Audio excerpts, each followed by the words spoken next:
We begin with some football, and there was a lot to play for when second met third in the Trinidad and Tobago Premier Football League on Thursday, and the nerves showed at the Mannie Ramjohn Stadium.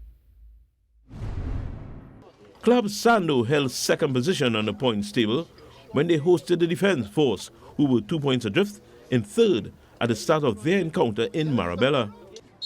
That placement is quite significant, with only one match day to go before qualification for regional competitions are decided, with the two top teams heading to the CONCACAF Caribbean Club Cup, which provides a shorter route to the Champions League, while third place qualifies for the CONCACAF Caribbean Shield, which has an eventual pathway to the Champions League.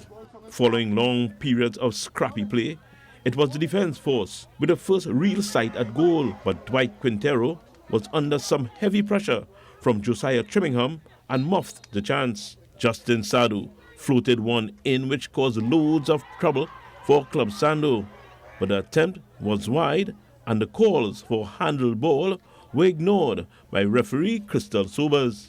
The persistence of the military squad paid off in the 31st minute. Kasim Keller with an enterprising run from deep in his own half. Then a deft chip over the top to Quintero, who finished well to give the Defence Force the 1-0 lead. Quintero and Keller were making life difficult for goalkeeper Miles Goodman and his defence. But 1-0 will be the score at the half-time break. It would continue to be a dogfight in the second half. Trimmingham coming up from the back to try and get something for Club Sando, but Christopher Biggett was alert. But it would be the soldiers, sailors and airmen going further ahead. Good work from substitutes Darius Oliveira and Shaquille Holder to tee up Hashim Arcia to slot home past Goodman and make it 2-0, 2 minutes into added time.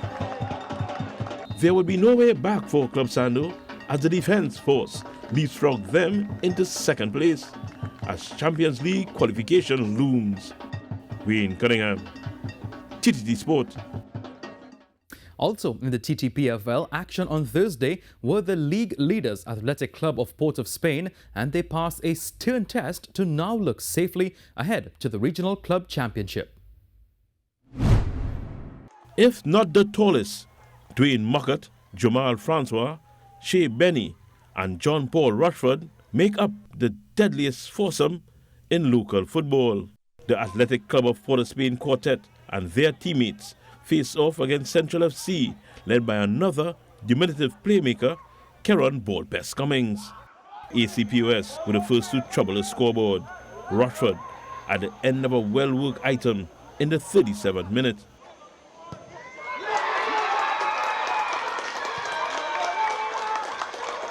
Central found a response 1 minute before the halftime break. Ricardo John upended in the penalty area by Radanfa Abubakar, and the referee, Nikolai Nairon, did not hesitate to point to the spot. Captain Cummings easily beat his former national teammate, Marvin Phillips, to tie up the score.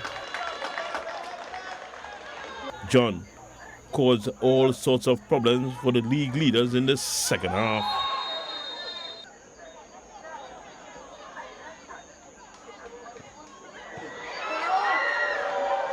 And it was the big man from Aruca who did the hard work for his team to take the lead. Keechonson rose with a finishing touch after a strong run from John to make it 2-1 Central in the 66th. The men from the capital shook that off and responded with a beauty. Michael Poon Ajaron to his captain, Muckett, who unleashes Francois to expertly chip the keeper, all at 2 in the 69th. The comeback was completed 2 minutes later, and who else but Shea Benny to put the icing on the cake with the spectacular. ACPOS with a 3-2 win over Central FC, they can pack their bags for the Caribbean Championship. Wayne Cunningham, TTT Sport. Too hot to handle.